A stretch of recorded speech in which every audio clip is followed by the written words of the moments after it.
Tout comme le château, l'église de Santa Maria est essentielle pour comprendre l'histoire de Talamanca.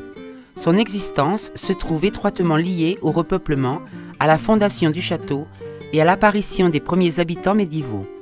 Il semblerait que l'immeuble primitif était une petite église d'une seule nef, petite et en bois, sans aucune décoration, qui fut remplacée par l'actuel immeuble roman au XIIe siècle.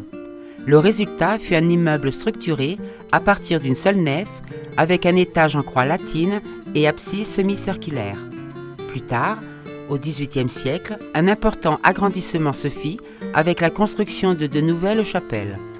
En fait, l'agrandissement peut encore s'observer facilement dès l'extérieur de l'immeuble par le changement de disposition des pierres.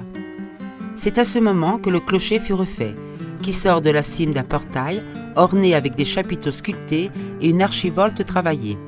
À l'origine, c'était un clocher de massette ayant deux ouvertures d'arc de mi-point de vousseau et, actuellement, la tour est carrée. Pour y accéder, un spectaculaire escalier en escargot adossé au temple fut construit. Ce fut aussi à ce moment-là que des ornements se firent à l'intérieur de l'église avec un retable baroque, fut peint le plafond et fut construit un chœur sur l'entrée principale. Bien d'avoir eu toutes ces transformations et agrandissements, l'ensemble de l'édifice conserve encore intégralement sa structure primitive.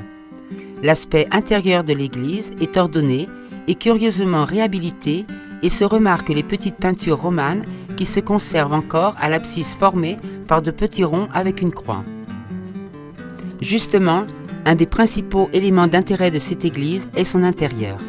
Il s'agit d'un sarcophage de style gothique de Berenguer de Talamanca que fit construire son épouse Blanca en 1325 au transept de l'église. Le sépulcre, situé dans un arcosolium sans décoration, compte avec la statue d'un chevalier habillé avec une cotte de mailles et une tunique en tissu en dessous, qui soutient une large épée déposée au milieu du corps. Le chevalier repose sur un coussin légèrement décoré et, comme symbole de fidélité, un chien repose à ses pieds.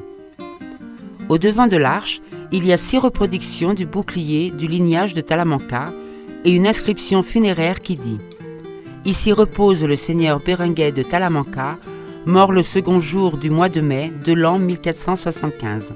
Repose en paix. » Mettant cette date au calendrier grégorien, en vigueur dès l'an 1582, la date correspond au 30 avril 1325. Berenguer de Talamanca était l'arrière-petit-fils de Bernat de Talamanca, qui fut le premier seigneur du château de cette lignée, qui donna nom au château et à la municipalité.